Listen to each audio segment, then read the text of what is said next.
श्री कृष्ण को एक बालिया नामक शिकारी ने विषाक्त तीर मारा था। श्री कृष्ण जी मृत्यु के निकट थे। उसी समय उनके रिश्तेदार तथा भक्त पांचों पांडव पहुंच गए। तब श्री कृष्ण जी ने उनसे कहा था कि तुम मेरा अंतिम संस्कार करके उस शेष बची अस्थि युक्त भस्म को एक लकड़ी का छोटा संदूक बॉक्स में बंद करके समुद्र में छोड़ देना। संदूक में जल प्रवेश न हो सके ऐसा जलरोधक बनवाना। पांडवों ने वैसा ही किया। वह संदूक डिब्बा लहरों द्वारा गति पाकर बहता बहता उड़ीसा प्रांत में समुद्र के उस किनारे के निकट आ गया जिस स्थान पर वर्तमान में श्री जगन्नाथ जी का मंदिर बना है। एक समय उड़ीसा प्रांत में इंद्रद्युम्न नाम का राजा था। वह भगवान श्री कृष्ण जी का अनन्य भक्त था। एक रात्रि को श्री कृष्ण जी ने राजा को स्वप्न में दर्शन देकर कहा कि जगन्नाथ नाम से मेरा एक मंदिर बनवा दे। स्वप्न में वह संदूक समुद्र में दिखाया और कहा कि मेरी अस्थियों व राख को नीचे दबाकर इस स्थान पर मंदिर बनवाना। श्री कृष्ण जी ने ये भी कहा था कि इस मंदिर में मूर्ति पूजा नहीं करनी है, केवल एक संत छोड़ना है जो दर्शकों को पवित्र गीता अनुसार ज्ञान प्रचार करे। समुद्र तट पर वह स्थान भी दिखाया जहां मंदिर बनाना था। सुबह उठकर राजा इंद्रद्युम्न ने अपनी पत्नी को बताया कि आज रात्रि को भगवान श्री कृष्ण जी दिखाई दिए, मंदिर बनवाने के लिए कहा है। रानी ने कहा शुभ कार्य में देरी क्या, सर्व संपत्ति उन्हीं की दी हुई है, उन्हीं को समर्पित करने में क्या सोचना है। राजा ने उस स्थान पर मंदिर बनवा दिया जो श्री कृष्ण जी ने स्वप्न में समुद्र के किनारे पर दिखाया था। मंदिर बनने के बाद समुद्री तूफान उठा, मंदिर को तोड़ दिया।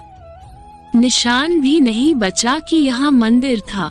ऐसे राजा ने 5 बार मंदिर बनवाया, 5 बार समुद्र ने तोड़ दिया।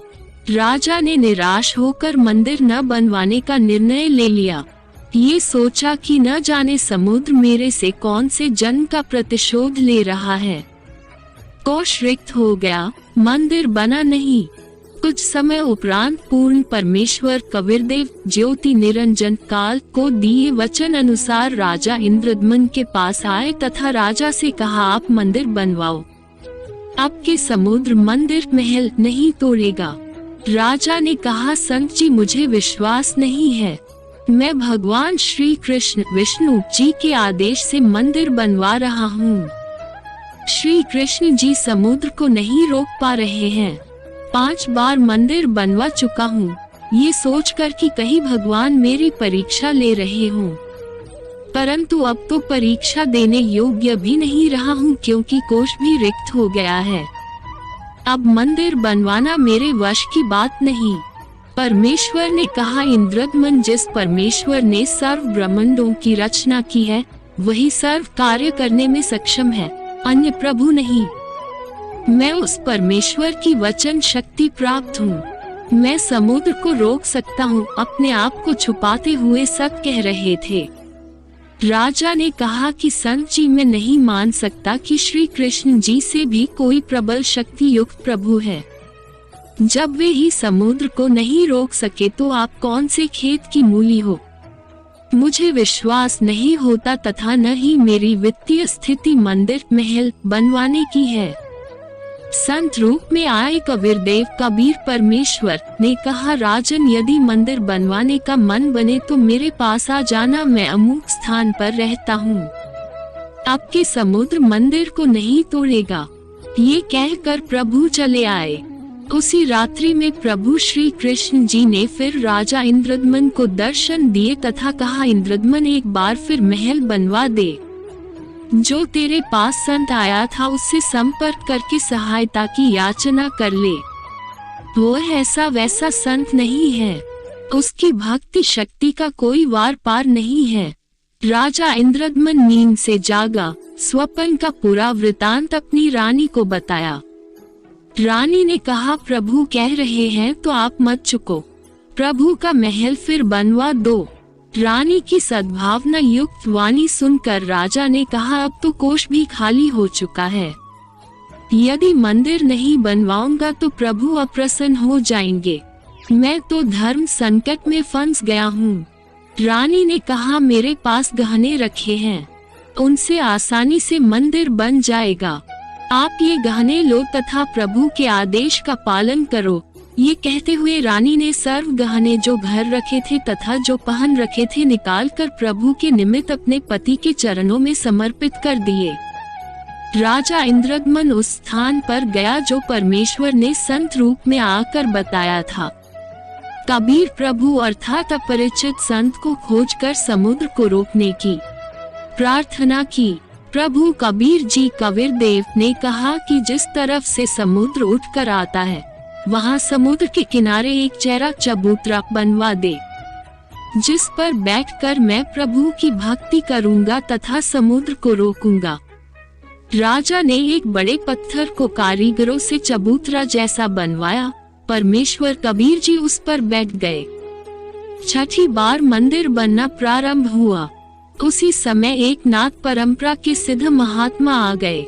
नाथ जी ने राजा से कहा, राजा बहुत अच्छा मंदिर बनवा रहे हो, इसमें मूर्ति भी स्थापित करनी चाहिए।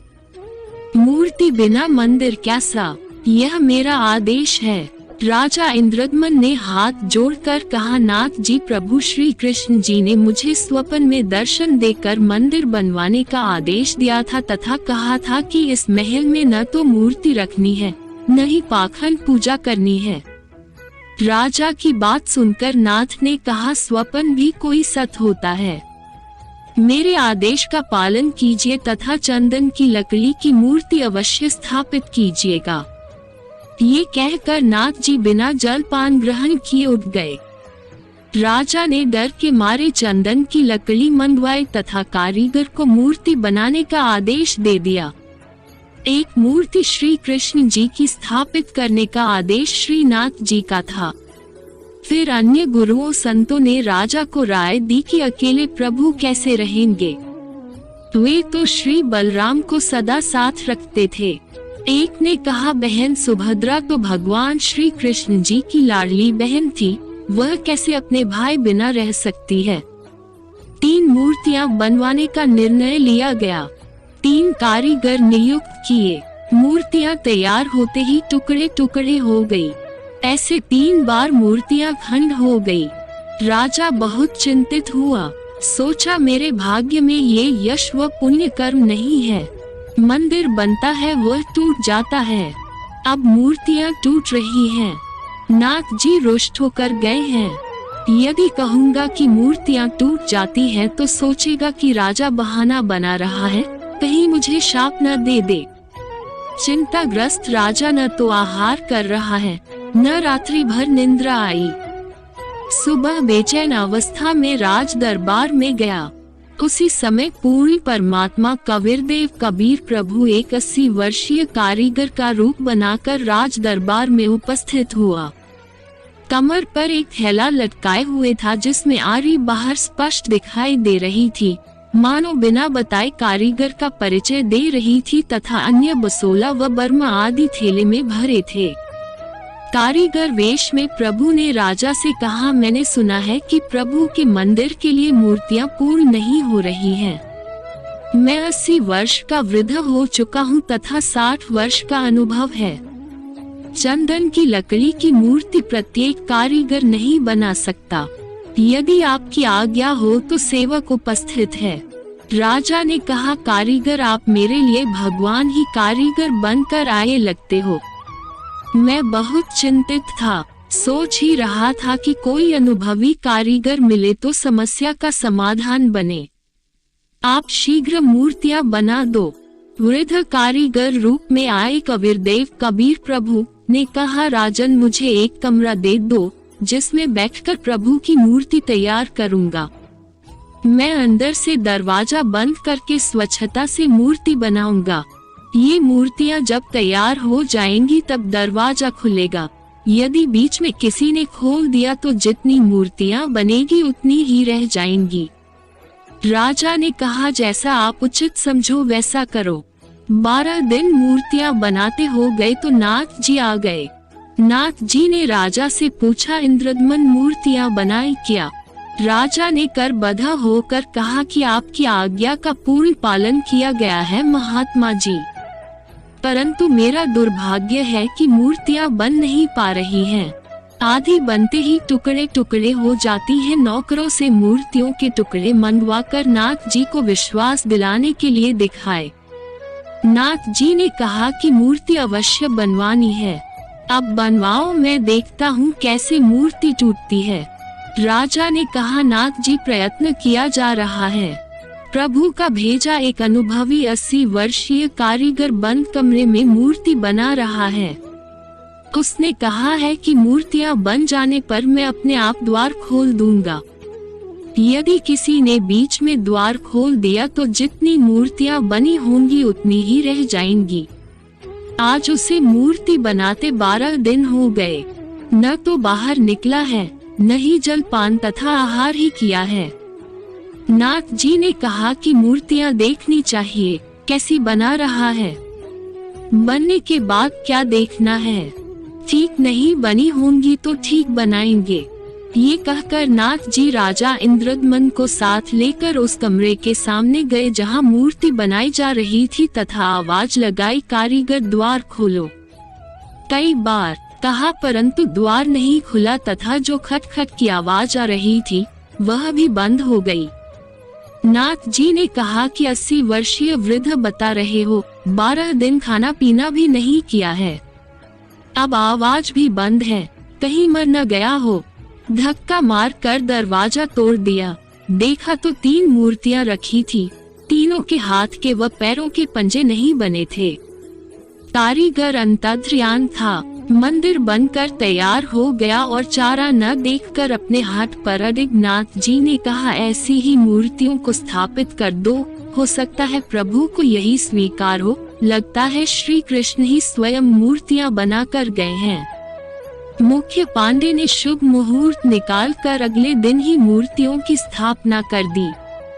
सर्व पांडे तथा मुख्य पांडव व राजा तथा सैनिक व श्रद्धालु मूर्तियों में प्राण स्थापना करने के लिए चल पड़े। पूर्ण परमेश्वर कबीरदेव एक शूद्र का रूप धारण करके मंदिर के मुख्य द्वार के मध्य में मंदिर की ओर मुख करके खड़े हो गए। ऐसी लीला कर रहे थे मानो उनको ज्ञान ही न हो कि पीछे से प्रभु की प्राण स्थापना की सेना आ रही है। आगे आगे मुख्य पांडा चल रहा था, परमेश्वर फिर भी द्वार के मध्य में ही खड़े रहे। निकट आकर मुख्य पांडे ने शूद्र रूप में खड़े परमेश्वर को ऐसा धक्का मारा कि दूर जाकर गिरे तथा एकांत स्थान पर शूद्र लीला करते हुए बैठ गए। राजा सहित सर्व श्रद्धालुओं ने मंदिर के अंदर जाकर देखा तो सर्व मूर्तियां उसी द्वार पर खड़े शूद्र रूप परमेश्वर का रूप धारण किए हुए थी। इस कौतुक को देखकर उपस्थित व्यक्ति अचंभित हो गए। मुख्य पांडा कहने लगा, प्रभु क्षुब्ध हो गया है क्योंकि मुख्य द्वार को उस शूद्र ने अशुद्ध कर दिया है, इसलिए सर्व मूर्तियों ने शूद्र रूप धारण कर लिया है, बड़ा अनिष्ट हो गया है। कुछ समय उपरांत मूर्तियों का वास्तविक रूप हो गया। गंगा जल से कई बार स्वच्छ करके प्राण स्थापना की गई। कबीरदेव ने कहा, अज्ञानता व पाखंडवाद की चरम सीमा देखें। कारीगर मूर्ति का भगवान बनाता है, फिर पुजारी या अन्य संत उस मूर्ति रूपी प्रभु में प्राण डालता है, अर्थात प्रभु को जीवन दान देता है। तब वह मिट्टी या लकड़ी का प्रभु कार्य सिद्ध करता है। वाह रे पाखंडियों, खूब मूर्ख बनाया प्रभु प्रेमी आत्माओं को। मूर्ति स्थापना हो जाने के कुछ दिन पश्चात लगभग 40 फुट ऊंचा समुद्र का जल उठा, जिसे समुद्री तूफान कहते हैं, तथा बहुत वेग से मंदिर की ओर चला। सामने कबीर परमेश्वर चेहरा चबूतरे पर बैठे थे। अपना एक हाथ उठाया जैसे आशीर्वाद देते हैं। समुद्र उठा का उठा रह गया तथा पर्वत की तरह खड़ा रहा, आगे नहीं बढ़ सका।